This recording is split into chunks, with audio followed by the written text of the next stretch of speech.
Bienvenidos a este segundo módulo de nuestro tema del Antiguo Testamento. Estamos empezando hoy módulo con la primera clase y la idea es que continuemos con lo que veníamos trabajando en el primer módulo. Recordemos que en el primer módulo hicimos una pequeña introducción de lo que es el estudio del Antiguo Testamento, vimos su importancia y vimos muchas características y definiciones acerca del Antiguo Testamento. Luego empezamos a avanzar con el estudio de los libros. Estamos haciendo un estudio panorámico de los libros y en nuestra primera parte de este estudio vimos los libros del Génesis hasta Deuteronomio.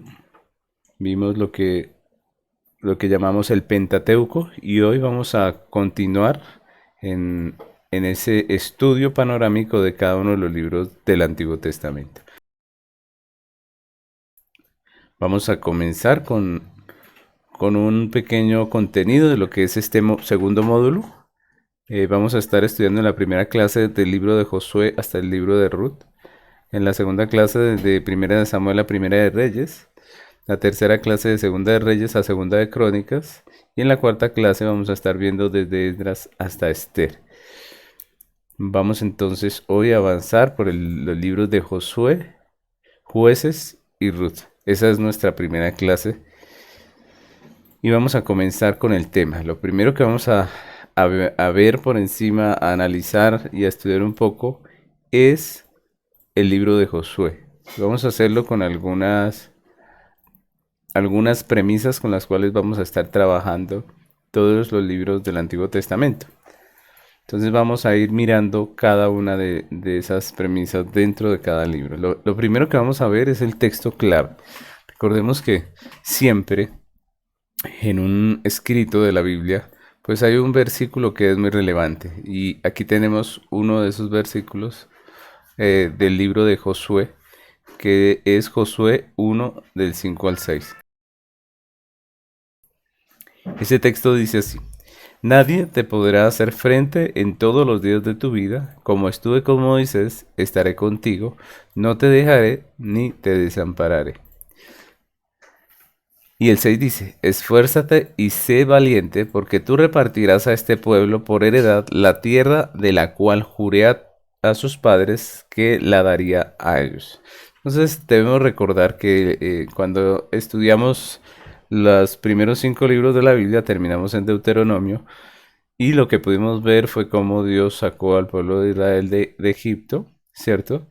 Y cómo lo lleva a través del desierto, le da las leyes, y prácticamente eh, una generación de israelitas, de los hijos de Israel, mueren en el desierto. Y vemos la parte final de estos libros, vemos la muerte de Moisés. Eso es lo que vimos eh, en el estudio de los 5 primeros libros en el módulo pasado. La historia continúa aquí con el libro de Josué, y en Josué encontramos esta historia precisamente, lo que dice aquí el texto de esos dos versículos. Por eso son nuestro texto clave del libro de Josué, porque nos dicen básicamente lo que es el libro de Josué.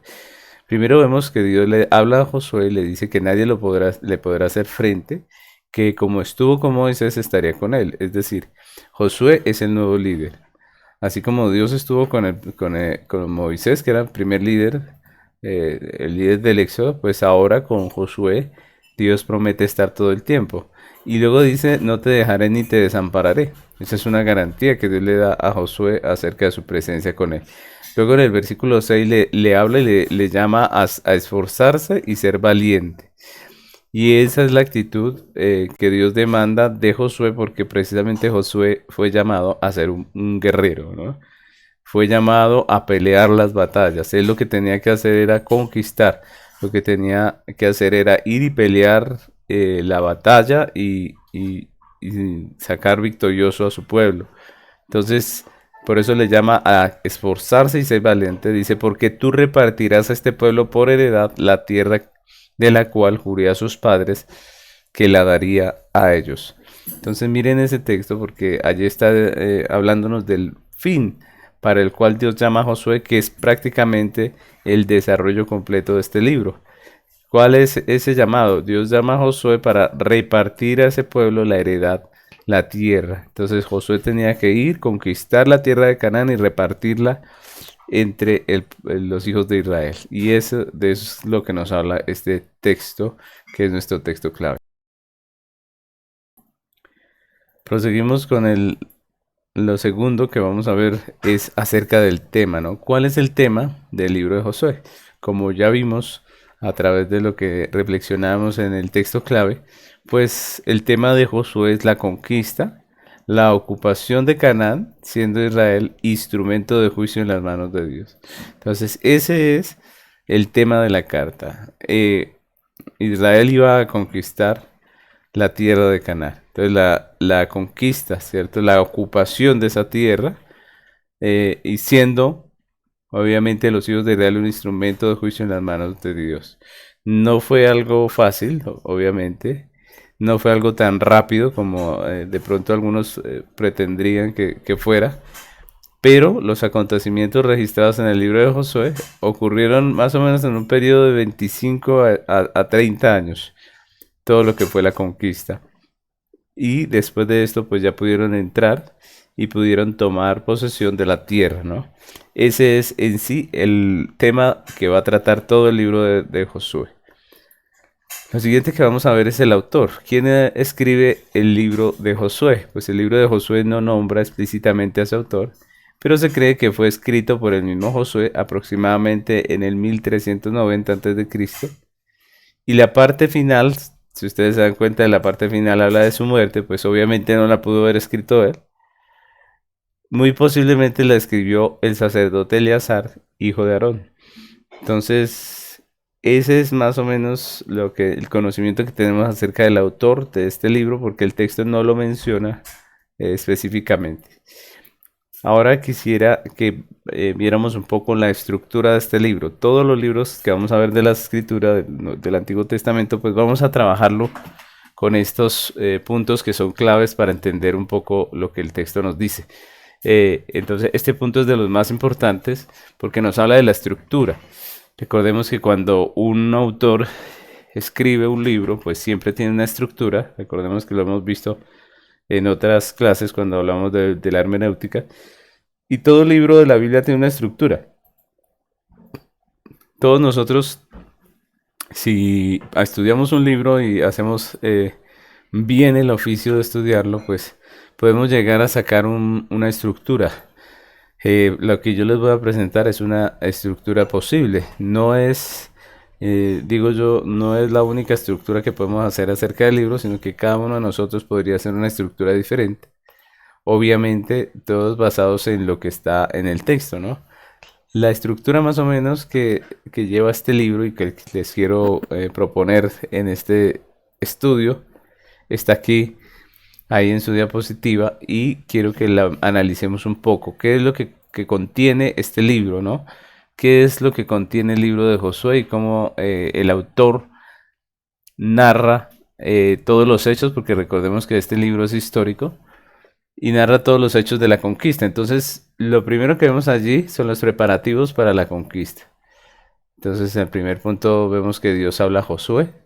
Si ustedes recuerdan, Dios siempre que va a hacer algo, habla con la persona que escoge y le llama a hacer la obra. El versículo que acabamos de leer, que es el versículo clave, es parte de este punto en donde Dios habla a Josué. Lo siguiente que vemos es que los espías, espías son enviados a Jericó a reconocer la tierra. Lo siguiente es el paso del Jordán. Recordemos que ellos estaban, cuando Moisés muere, ellos estaban antes de pasar el Jordán, ¿no? Recordemos que la tierra prometida la divide un río.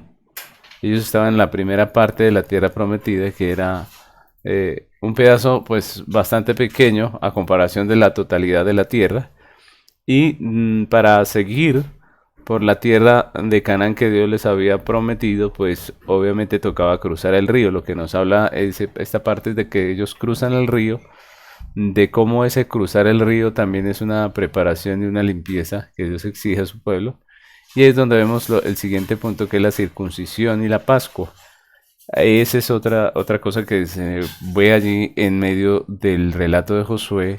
El pueblo de Dios y el ejército de Dios no era cualquier pueblo, era el pueblo de Dios, era el ejército del Dios viviente, y por eso pues ellos tenían que pasar por la circuncisión y también celebran la Pascua.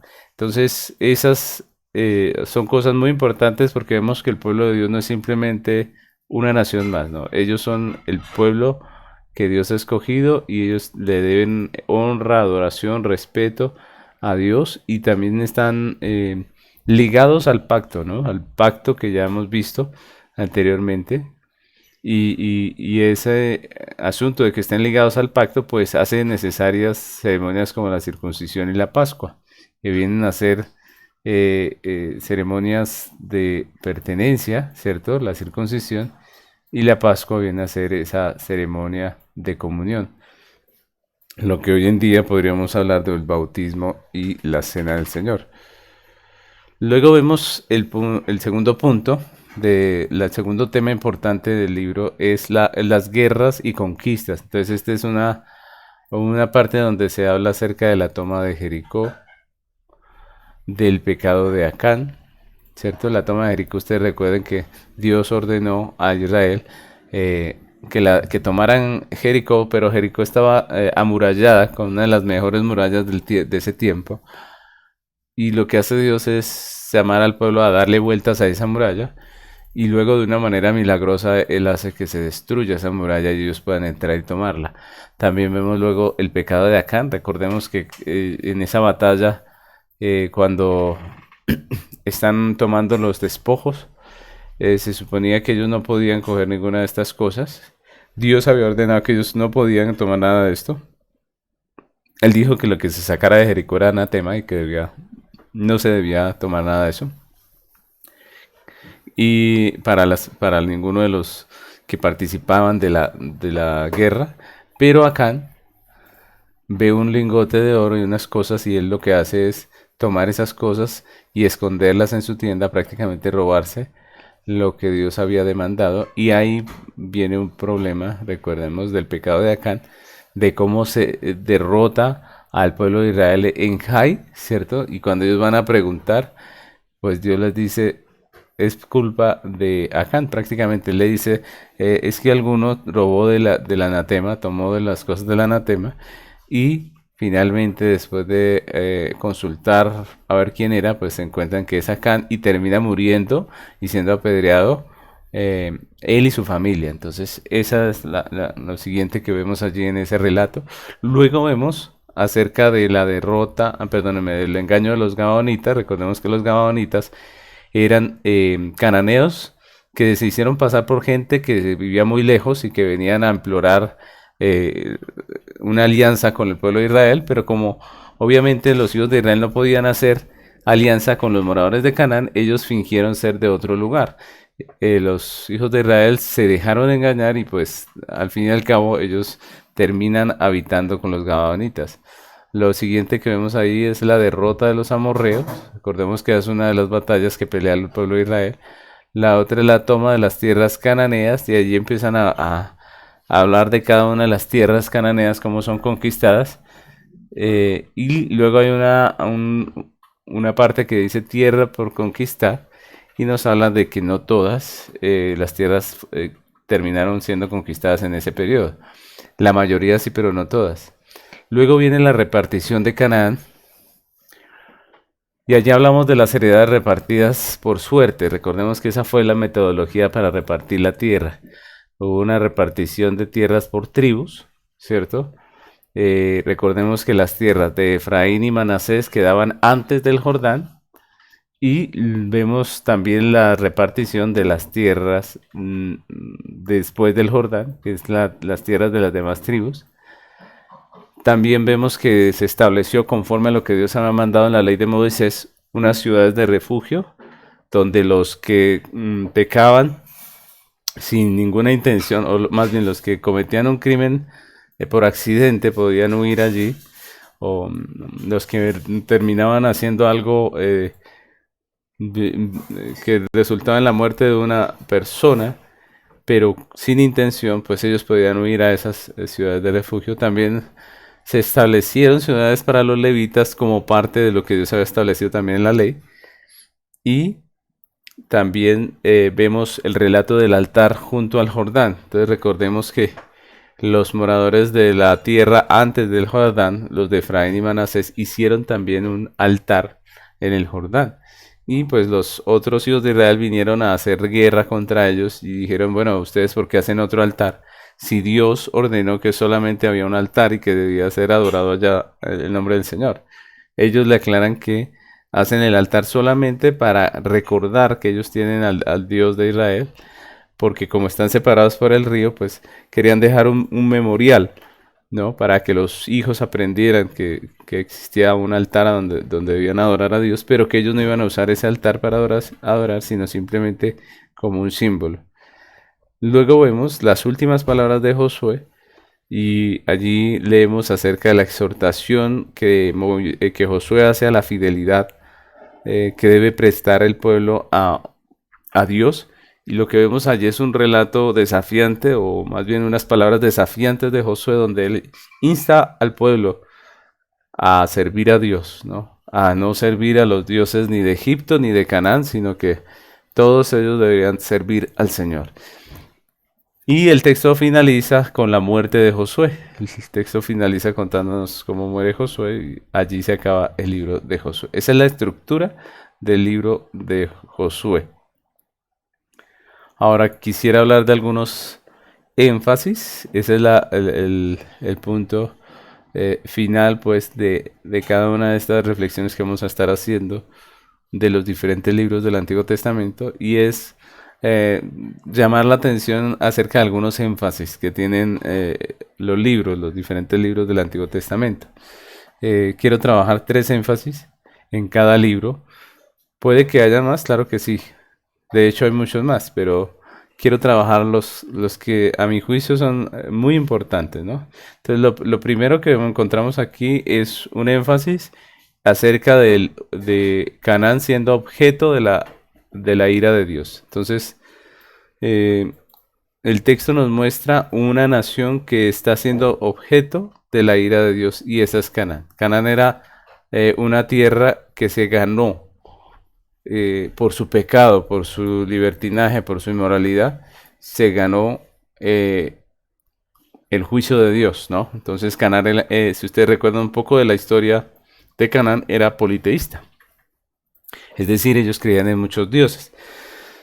Dentro de su sistema de idolatría, pues habían muchos dioses de diferentes nombres, para diferentes razones, por diferentes razones ellos tenían muchos dioses, pero dentro de su sistema de idolatría había un dios que era considerado la principal deidad de los cananeos y se llamaba El. Y ese era un ídolo que se representaba con la imagen de un toro. Y el pueblo se refería a él como el padre toro y lo consideraban como su creador. Entonces nosotros vemos referencia a ese toro en muchas en partes de la escritura y pues para ellos ese era el dios, el máximo pues de sus dioses, ¿no? Acera, si ustedes leen allí en la escritura encuentran también el nombre de Acera, era una de las diosas de allí de los cananeos, ella era la esposa de él dentro de su idolatría y dentro de su mitología acerca de sus dioses, pues ella era supuestamente la esposa de él y Baal era uno de sus hijos. Recordemos que Baal es otro de los nombres que encontramos en el Antiguo Testamento, de los dioses falsos que tenían los cananeos y que llegaron a incluir los hijos de Israel dentro de su adoración, ¿no? Uno de los actos idólatras más abominables era el sacrificio de los propios hijos a Baal. Entonces, los cananeos tomaban a sus hijos, a sus propios hijos, y los sacrificaban a una imagen de Baal. Ellos hacían una imagen de un toro, de un hombre con cabeza de toro, que en sus brazos tenía digámoslo así, un orificio por donde salía fuego, ¿no? Se alimentaba, era una especie de horno que alimentaban con leña y básicamente lo que hacían era prender ese horno y sobre los brazos de ese ídolo ponían a sus hijos y los quemaban, supuestamente en adoración a Baal. Entonces el capítulo 18 de Levíticos nos habla de esos pecados de los hijos de Canaán, ¿no? Si ustedes recuerdan, el capítulo 18 es una advertencia a los hijos de Israel que no se vuelvan a los pecados de los cananeos. Y dice el capítulo 18 de Levíticos, versículos 1 al 3, dice, habló Jehová a Moisés diciendo, habla a los hijos de Israel y diles, yo soy Jehová vuestro Dios, no haréis como hacen en la tierra de Egipto, en la cual morasteis, ni haréis como hacen en la tierra de Canaán, a la cual yo os conduzco, ni andaréis en sus estatutos. Entonces, si nosotros seguimos leyendo ese texto, lo podemos leer más adelante. eh, Ustedes se dan cuenta que ahí nos hablan de muchos de los pecados que cometían o que eran habituales dentro de los de la cultura cananea, ¿no? Hay muchos pecados. Podríamos hablar de muchos, especialmente vemos que había muchos pecados sexuales. El texto nos habla del incesto, que era tener relaciones sexuales con familiares. Nos habla de bestialismo, ¿cierto? Que ellos tenían relaciones con animales. Y también nos habla del homosexualismo, que también es considerado un pecado y que hace parte de lo que los cananeos hacían, ¿no? Entonces Dios había decretado un juicio contra estos cananeos por todos sus pecados. Otro pecado que hace énfasis ese texto de Levíticos es el del sacrificio de los niños. Entonces todas estas abominaciones hacía Canaán y la Biblia dice que por esas abominaciones Dios los sacó de la tierra. Eh, y, y eso es muy importante. ¿Por qué, mis hermanos? Porque a veces el que llega a leer Josué se pregunta, bueno, ¿y por qué Dios saca esta tierra de allí, estos habitantes de esa tierra? ¿No? Hoy en día, sobre todo con todo el humanismo que hay en nuestro tiempo, pues la gente le parece que esto es prácticamente un abuso, ¿no? Vemos que el libro de Josué narra prácticamente que los hijos de Israel entraron a la tierra de los cananeos, los mataron, ¿cierto? Y se asentaron en la tierra. Entonces, visto desde la perspectiva humana, alguno podría juzgar este hecho como algo negativo, como si Israel hubiera sido una nación opresora y los pobres de la historia fueran los cananeos, como que ellos pobrecitos, ¿no? Pero lo que vemos en el texto, lo que la Biblia nos narra y lo que nos narra el libro de Josué, es que Dios había decretado un juicio contra los cananeos, un juicio que ya había determinado de antemano, y por eso es que ellos terminan sufriendo ese castigo, porque prácticamente eso es lo que sucede allí. Ahora, el segundo énfasis que quiero hacer del libro es Israel como instrumento de juicio, ¿no? Entonces, como podemos ver a través de la historia de redención, Dios se vale de instrumentos para hacer juicios. Nosotros lo vemos en muchos lugares de la Biblia, en donde Dios se vale de personas, incluso a veces hasta de impíos, para ejecutar sus juicios, ¿no? Vemos, por ejemplo, a Nabucodonosor, que fue utilizado o fue un instrumento en las manos de Dios para castigar a su pueblo. Y vemos, por ejemplo, a Ciro. ¿Recuerdan de Ciro cuando Dios escoge a Ciro, que también era un rey pagano? Pero este hombre fue escogido por Dios para que empezara el retorno de los hijos de Israel a su tierra después de los 70 años de cautiverio. Entonces nosotros vemos cómo Dios tiene instrumentos, usa personas como instrumentos, y en este caso vemos que Dios usa a los hijos de Israel como instrumentos. Dios los llama a ejecutar juicio contra Canaán. Y ellos debían invadir esas tierras y exterminar a los cananeos. Prácticamente esa era la orden. La orden era exterminar a los cananeos. Entonces yo quiero que lo veamos desde lo que la Biblia dice.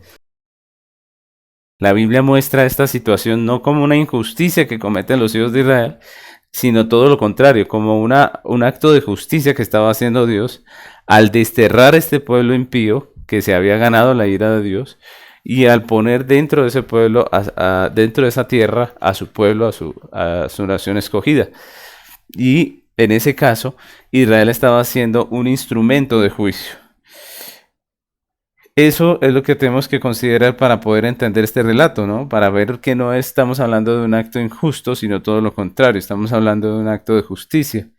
Dios había decretado juicio contra los cananeos y los hijos de Israel iban a ser el instrumento a través del cual ellos serían desterrados y tendrían que ser exterminados de allí, de esa tierra. Entonces, miremos que esto viene a ser un acto de justicia y no de injusticia. Éxodo 34:12 dice así, quiero leérselos hasta el 16. Dice, guárdate de hacer alianza con los moradores de la tierra donde vas a entrar, para que no sean tropezadero en medio de ti.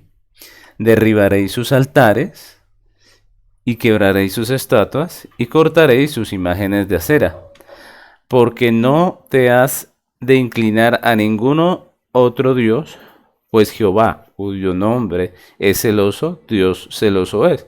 Por tanto, no harás alianza con los moradores de aquella tierra, porque fornicarán en pos de sus dioses y ofrecerán sacrificios a sus dioses, y te invitarán y comerás de sus sacrificios, o tomarán de sus hijas para tus hijos, y fornicando sus hijas en pos de sus dioses, harán fornicar también a tus hijos en pos de los dioses de ellas.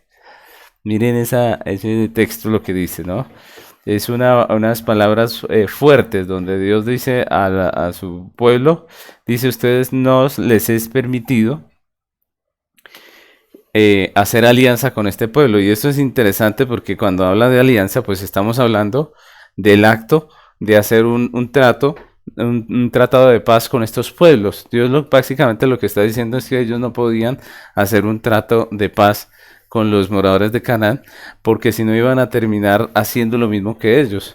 Y recordemos que por esas cosas que ellos hacían fue que Dios los sacó de esa tierra. Entonces, miren, porque este es un asunto de que no simplemente de que un pueblo le quitó la tierra a otro, sino de que Dios estaba haciendo juicio.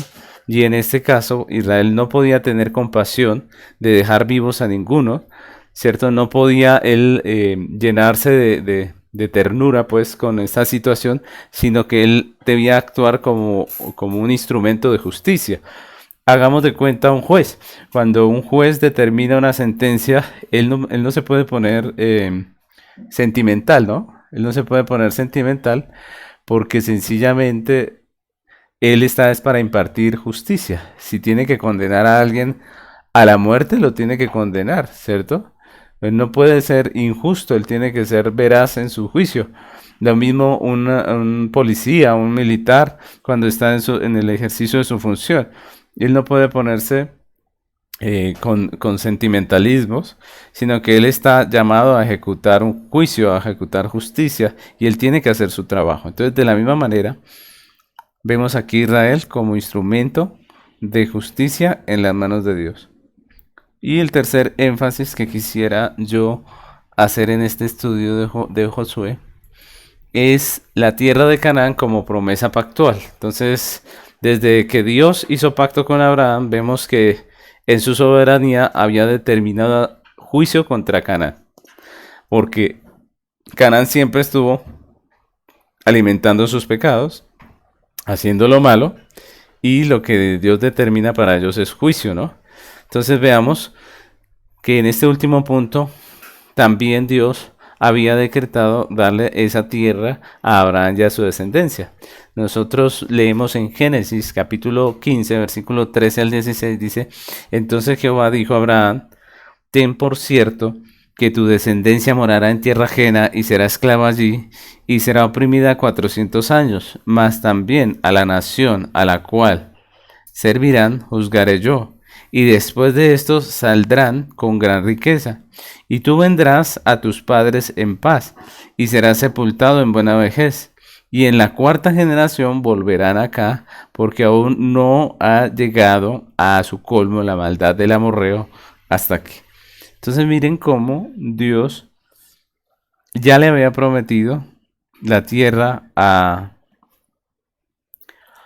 a los hijos de Israel. Recordemos que en el pacto con Abraham Dios le promete esa tierra y en alguna ocasión le dice el Señor a Abraham, mira, eh, mira toda la tierra, porque hasta donde pueden ver tus ojos, esa tierra te la daré a ti. Y lo que está diciéndole Dios es que él ya había apartado esa tierra de este pueblo que estaba entregado al pecado para dársela a los hijos de Israel, a la descendencia de Abraham. Entonces, prácticamente, miremos que este es un asunto de justicia, no de injusticia. Es de justicia porque Dios estaba ejecutando un juicio. Es de justicia porque lejos de ser una nación injusta, impía y terrible, Israel lo que estaba haciendo era un instrumento de justicia. Y finalmente es justo porque Dios había prometido, el dueño de la tierra, que es Dios, había prometido esa tierra a los descendientes de Abraham. Esa era la tierra de los hijos de Israel por decreto del dueño que es Dios. Y con esto podemos terminar lo que es el libro de Jueces. Vamos a pasar al siguiente libro que tenemos que para el día de hoy, que es el libro de Jueces. Y vamos a empezar con el texto clave de este libro. Dice Jueces, capítulo 2, versículo 16 y 17. Y Jehová levantó jueces que lo librasen de mano de los que los despojaban, pero tampoco oyeron a sus jueces, sino que fueron tras dioses ajenos, a los cuales adoraron. Se apartaron pronto del camino en que anduvieron sus padres, obedeciendo a los mandamientos de Jehová. Ellos no hicieron así. Entonces, miren este libro de Jueces, ¿no? Este es el texto clave de este versículo porque nos habla claramente de lo que es en sí el libro, ¿no? Dios levantando jueces que librasen a Israel de la mano de los que los despojaban. Y eso es lo que vemos dentro de este libro, ¿no? Y luego dice que ellos se apartaron de la obediencia a Dios. Recordemos que cuando Moisés sacó al pueblo de Israel, esa generación fue muy desobediente, muy rebelde, ¿cierto? La siguiente generación de los hijos de Israel, los jóvenes que le nacieron a ellos, pues ellos fueron un pueblo más sujeto a la ley de Dios. Y finalmente nosotros vemos que el pueblo que surgió después de Josué, pues fue un pueblo que otra vez se apartó del Señor. Entonces, de eso es lo que nos habla el libro de Josué, nos muestra ese periodo. Ahora, ¿cuál es el tema del libro? ¿Cuál es el tema que vamos a estar viendo dentro del libro de los jueces? Pues el contraste entre la infidelidad de los hijos de Israel y la fidelidad y la gracia de Dios hacia su pueblo escogido. Hay un contraste, ¿cierto? Entre la infidelidad de los hijos de Israel y la fidelidad de Dios hacia su pueblo escogido. Entonces Jueces narra precisamente el periodo desde el asentamiento en Canaán, con el que termina Josué, hasta el periodo antes de que se unieran como una nación bajo el liderazgo de un rey. Es ese tiempo en el que los hijos de Israel ya estaban poseyendo la tierra, pero todavía no tenían un rey. Y por eso el libro hace bastante énfasis en ese asunto. Recordemos que una vez que Israel entró a poseer la tierra prometida, después de la muerte de Josué, Dios levanta diferentes líderes. Recordemos que Moisés dejó a Josué, pero Josué no dejó ningún líder. Y entonces el asunto es que los hijos de Israel empiezan a desordenarse y a vivir de una manera contraria a lo que Dios manda. Entonces Dios levanta diferentes líderes llamados jueces, por eso se llama así el libro, que liberan a los hijos de Israel de sus enemigos. Los jueces tuvieron que enfrentarse constantemente con pueblos que habían dejado los hijos de Israel en el territorio de Canaán. Recordemos que Dios les había dado la orden de que exterminaran a todos estos pueblos, sin embargo ellos desobedecen y por eso finalmente tienen que pelear contra estos pueblos que están alrededor. La causa de todos los problemas es claramente expuesta ahí en el libro y no es otra sino la desobediencia a la ley de Dios, es el pecado. O sea, Israel tenía esos periodos en los que estaba tan mal, sencillamente porque el pecado que ellos habían cometido, que cometían, les traía toda esa desgracia y toda esa situación. Y esta situación les dejaba indefensos y vulnerables ante sus enemigos, pero en medio de esa dificultad, pues Dios en su misericordia y en su fidelidad enviaba una ayuda, enviaba el rescate, enviaba a un juez que los liberara y que los ayudara. Entonces, ese es más o menos la trama de todo lo que es el libro de Jueces y lo que nos cuenta, los que nos narra. Otra cosa que vamos a ver es el autor. El libro de los Jueces, al igual que el de Josué, pues no nombra explícitamente a su autor. Sin embargo, la tradición judía declara que Samuel escribió el libro de los Jueces. La escribió tal vez porque él la compuso o también puede ser porque él la compiló.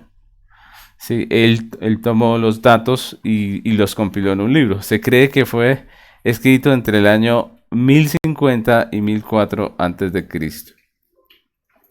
Vamos también a ver la estructura del libro. Recordemos que todo escrito tiene una estructura y vamos a analizar más o menos la estructura en la que está escrita este libro. El libro de los Jueces empieza hablándonos de Israel cuando invade Canaán, pero deja los mandamientos del Señor, se aleja del Señor, y la Biblia nos narra en Jueces esa situación, que los hijos de Israel están apartados de Dios. Lo segundo que vemos es los líderes que Dios elige sobre Israel, que son los que llamamos los jueces. Y eso está del capítulo 3 en adelante. Y nosotros vemos los diferentes jueces que Dios puso, sus diferentes historias, los enemigos que pelearon contra ellos y las maneras milagrosas en que Dios obraba a través de estos jueces. En muchos casos dándoles la victoria de una manera ilógica, ¿cierto? De una manera que uno queda obviamente sorprendido, porque Dios escoge precisamente esos eventos sobrenaturales para mostrar que es Él el que les libera y el que les salva. Entonces tenemos los jueces de ese periodo fueron, primero hablamos de Otoniel, y eso lo podemos ver allí en el capítulo 3 en adelante, todos estos jueces, ahí están las citas. El primero es Otoniel, luego vemos a Ahod, luego después de este juez luchó por Israel Samgar, luego vemos a Débora. Recuerdan que Débora fue la única mujer allí entre los jueces, en el tiempo en que ningún hombre se levantó a pelear contra sus enemigos y Dios usó a una mujer para esa situación. Luego vemos el caso de Gedeón. Ustedes recordarán, los que hemos leído las escrituras, el caso de Gedeón, que era un hombre que no era muy valiente, no fue un hombre que levantó la mano y dijo yo voy porque yo los acabo a todos, no, sino que todo lo contrario, era un hombre que no era muy valiente, pero Dios lo toma y a través de este hombre levanta esa salvación para los hijos de Israel. Luego encontramos a Abimelech, a Tola, a Jair, a Jefté, Ibzán, Elón, Abdón, Sansón. ¿Recuerdan el relato de Sansón? Y esos son prácticamente los jueces que nos habla este libro.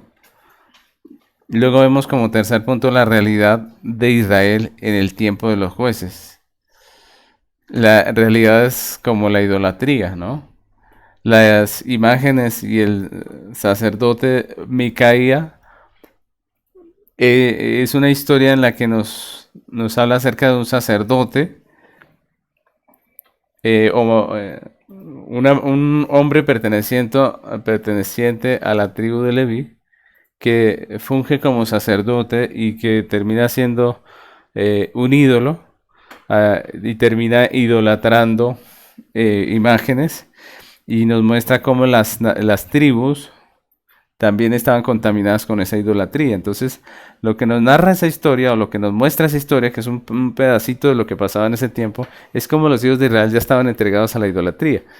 Y luego vemos otra narración que nos habla acerca de la situación real de Israel en ese tiempo, y es el crimen de la concubina de un levita. Si ustedes recuerdan, allí nos hablan cómo los hombres de una de las tribus de Israel violan a esta mujer hasta que la matan, ¿cierto?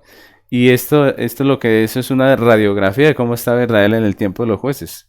¿Cómo estaba? Pues obviamente estaba llena de pecado, estaba casi igual que los moradores de Canaán.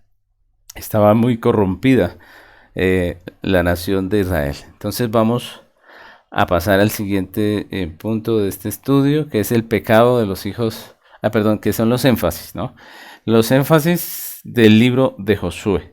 Entonces vamos a hablar de 3 énfasis, lo mismo que en Josué, vamos a hablar de 3 énfasis en el libro de los jueces, El primer énfasis que encontramos aquí en el libro de los jueces es el pecado de Israel y sus consecuencias. Entonces dice Jueces 2, del 11 al 12, dice, después los hijos de Israel hicieron lo malo ante los ojos de Jehová y sirvieron a los Baales. Dejaron a Jehová, el Dios de sus padres, que los había sacado de la tierra de Egipto, y se fueron tras otros dioses, los dioses de los pueblos que estaban en sus alrededores, a los cuales adoraron y provocaron a ira a Jehová.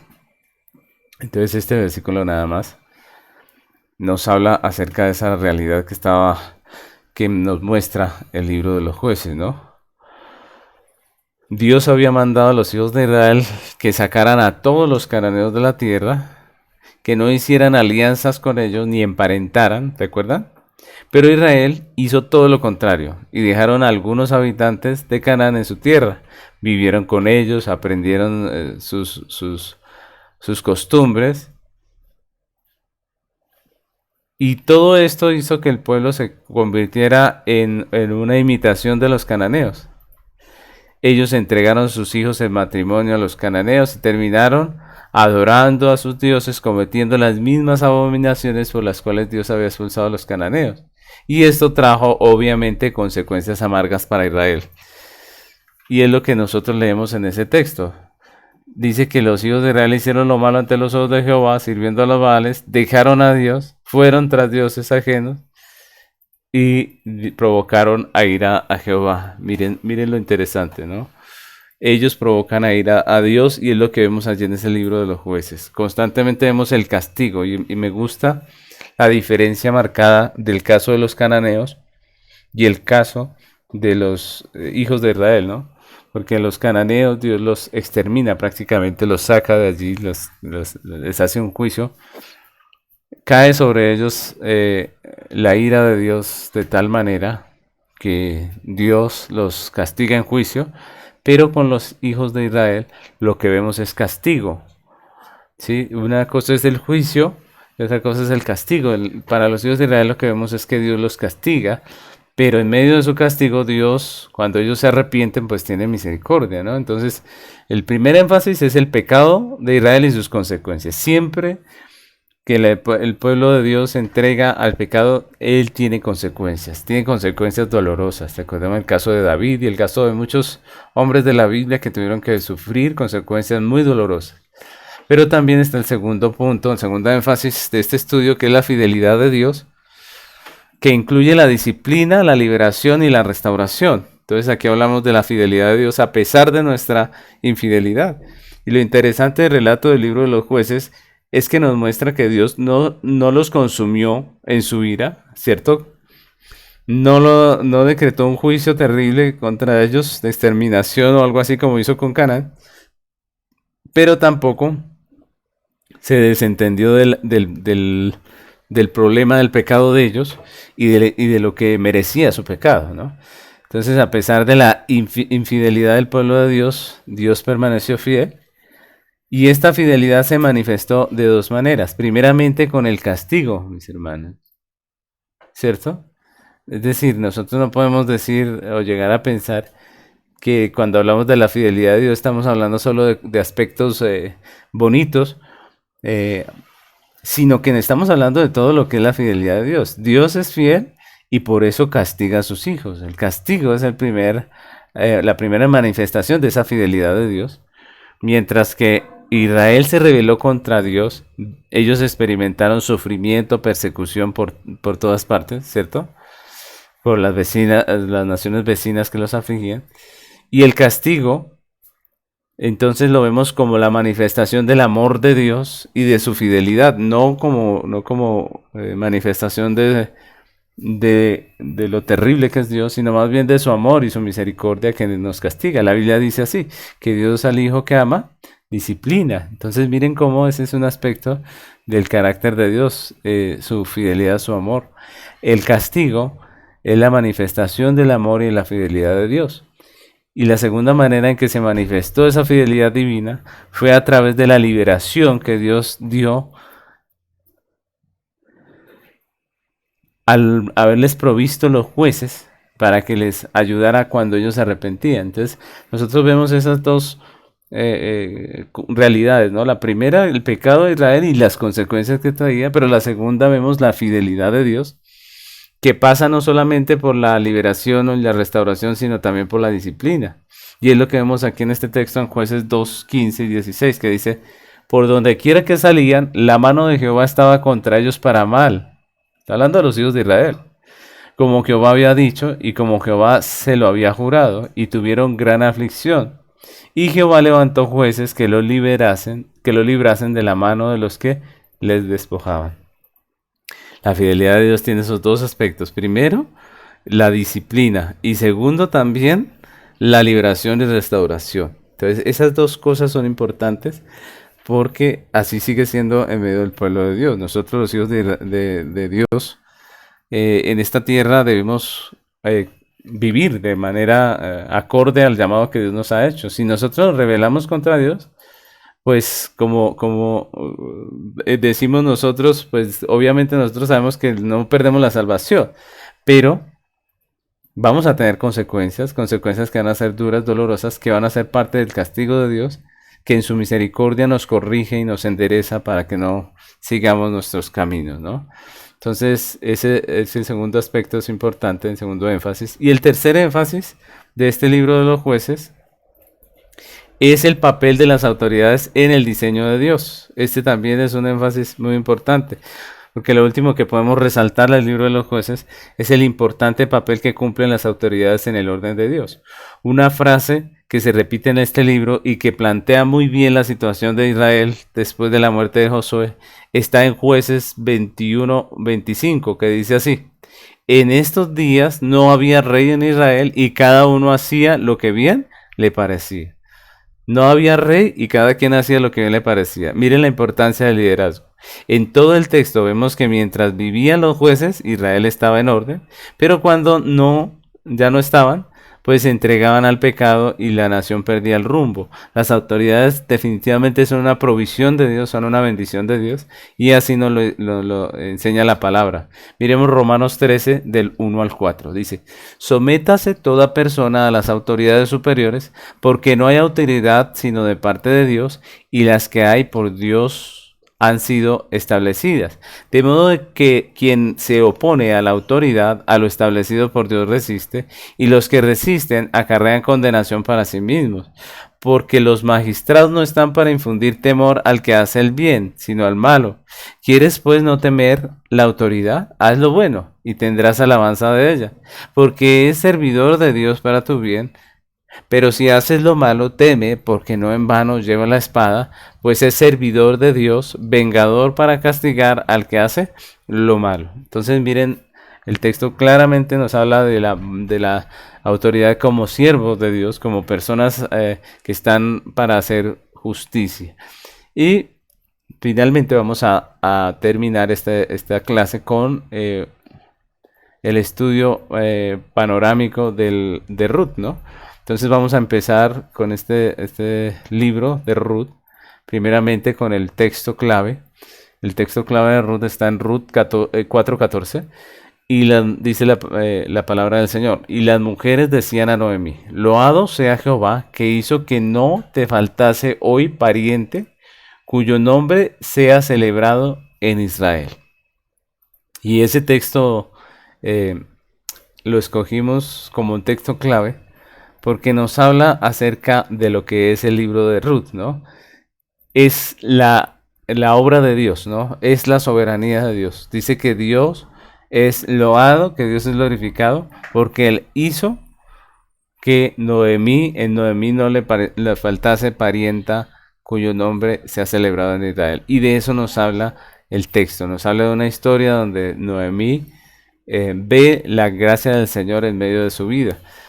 Vamos a mirar un poco acerca del tema y vamos a ver por qué ese texto es clave. El tema de todo este libro de Ruth es la soberanía y la fidelidad o el fiel cuidado de Dios hacia su pueblo en tiempos de anarquía. ¿Por qué en tiempos de anarquía? Porque recordemos que este libro nos habla acerca del periodo de los jueces, donde cada quien hacía lo que bien le parecía.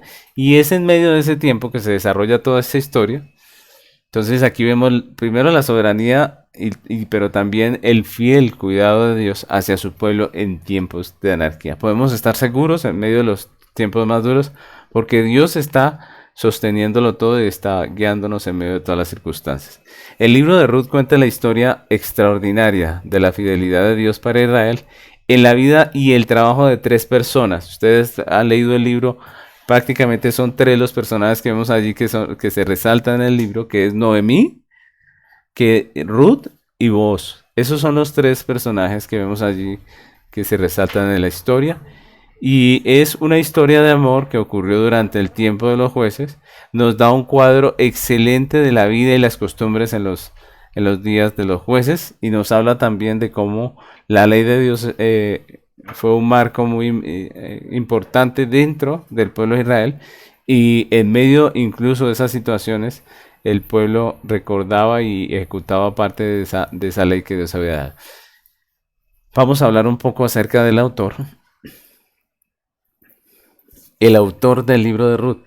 El libro de Ruth no nombra explícitamente a su autor, sin embargo la tradición rabínica sostiene que fue el profeta Samuel quien escribió este libro en la segunda mitad del siglo XI. Es el profeta Samuel, según la tradición, el escritor del libro de Ruth. Vamos a ver la estructura. Recordemos que el libro es corto, por lo tanto la estructura es muy pequeña. Vemos en la primera parte la familia de Belén que mora en Moab. Recordemos que hubo un hambre en Belén y una familia de este pueblo se va a morar a Moab. Recordemos que Moab es una tierra pagana. Ellos se apartan de la tierra de los hijos de Israel y se van a vivir a una tierra pagana por el hambre. Luego vemos cómo el relato nos muestra tantas situaciones difíciles que le pasa a Noemí, de tal manera que ella pierde el esposo y sus dos hijos. Noemí es la esposa, ¿cierto? De esta historia. Y luego regresa ella a Moab. Ella quiere regresar a Moab. Recordemos que ella queda sola con sus dos nueras. Una se llamaba Ruth, que es la que va a resaltar todo el texto, ¿cierto? Esa mujer es la que va a resaltar todo el texto.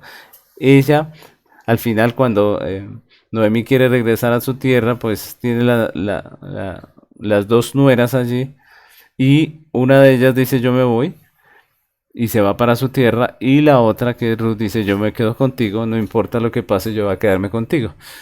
Ruth y Noemí regresan a Belén y allí viene el punto 3 donde Ruth y Boaz se conocen en los campos, en las cosechas. Debido a que había una ley, recordemos, y este libro nos resalta mucho el tema de la ley, una ley que decía que los propietarios de las fincas debían dejar una parte para los pobres, ¿cierto? Que no repasaran la tierra, sino que dejaran a los pobres espigar en sus campos después de haber hecho la cosecha. Y es lo que pasa allí, o lo que vemos allí en Ruth. Ella se va a hacer esa recolección de aquellas cosechas, de lo que queda de la cosecha. Y Ruth comienza a trabajar en el campo precisamente de Boaz. Boaz muestra interés por Ruth. Y luego Ruth regresa con Noemí y le cuenta dónde ha estado y qué es lo que ha estado haciendo. Noemí envía a Ruth a la era de Boaz. Entonces Noemí, que sabía que Boaz era pariente, le instruye a Ruth acerca de cómo funcionaban las cosas según la ley. Recordemos que según la ley, cuando una mujer quedaba viuda, podía ser redimida por un familiar del marido. podía ser redimida por un familiar del marido, es decir, ese familiar del marido podía casarse con ella. Específicamente habla del hermano y de los parientes cercanos cuando falta el hermano del esposo, ¿no? Entonces dice, el texto nos muestra cómo Noemí, que sí conocía la ley, le dice a Ruth, que es moabita, le dice, vaya donde vos y, y intente que él la redima. Vemos que la historia sigue y lo que hace Noemí, lo que hace Ruth es ir a la era donde está vos y vos finalmente la redime. Ruth regresa con Noemí y finalmente vos realiza los trámites para redimirla. De eso es que nos habla la historia, de esa redención de esta mujer. Vos confronta al pariente más cercano. Recordemos que antes de vos había otro hombre que era pariente más cercano de Noemí y de Ruth. Y lo que pasa allí es que finalmente él termina redimiendo a, a esta mujer, ¿no? A Ruth. Y vos compra la propiedad de Noemí, de la suegra, y anuncia el matrimonio con Ruth. Finalmente el punto 6 nos habla de Noemí restaurada y el punto 7 nos habla de la genealogía de David. Recordemos que esa unión entre Booz y Ruth es que viene la descendencia de los que vienen a hacer la genealogía de David. Es de ese matrimonio que nos cuenta aquí la Biblia en medio de los tiempos de los jueces que viene a nacer David con el tiempo. Los descendientes de esta pareja son los que vienen a ser los abuelos y finalmente los padres de David. Entonces, en sí la historia es muy interesante porque nos habla un poco de la ley. Y allí quiero recordarle los énfasis. Este libro también tiene 3 énfasis que quiero que tengamos en cuenta. El primero de ellos es la participación en el pueblo de Dios. ¿Cómo se hacía parte del pueblo de Dios? Ruth demuestra la verdad de que la participación en la familia de Dios, en el pueblo de Dios, no se basaba en el nacimiento o en la nacionalidad, sino en la fe. Si ustedes recuerdan, eso es lo que vemos allí en el texto, ¿no? Ruth empezó a ser parte del pueblo de Israel sin ser realmente del pueblo de Israel, ¿cierto? Sino por haber creído en Dios. Incluso no solamente le dan participar, sino que finalmente se casa con un hijo de Israel. Entonces Ruth 2:12 dice, Jehová recompense tu obra y tu remuneración sea cumplida de parte de Jehová, Dios de Israel, bajo cuyas alas has venido a refugiarte. Esas son palabras de voz para Ruth y prácticamente la está tratando como una mujer de Dios por haberse refugiado bajo la sombra de Dios. Amén. El otro énfasis que vemos allí es la misericordia y la providencia de Dios. La transformación de Noemí, de una mujer desesperada, que había sufrido, que había tenido tantas situaciones terribles, a una mujer alegre a través de la desinteresada lealtad y amabilidad de Ruth y de Booz, pues es una obra, una muestra de la misericordiosa providencia de Dios para con sus hijos, ¿no? Dice Ruth 4:14 y 15, dice, y las mujeres decían a Noemí, loado sea Jehová, que hizo que no te faltase hoy pariente, cuyo nombre sea celebrado en Israel, el cual será restaurador de tu alma y sustentador de tu vejez, y sustentará tu vejez, pues tu nuera, que te ama, lo ha dado a luz, y ella es de más valor para ti que 7 hijos. Entonces vemos esa misericordiosa providencia de Dios que hace que una mujer amargada y en una terrible aflicción termine llena de gozo y de alegría por ser parte de esa obra soberana de Dios. Otro énfasis en esta carta, en este libro, es la redención, ¿no? Ese es otro tema que resalta el libro de Ruth.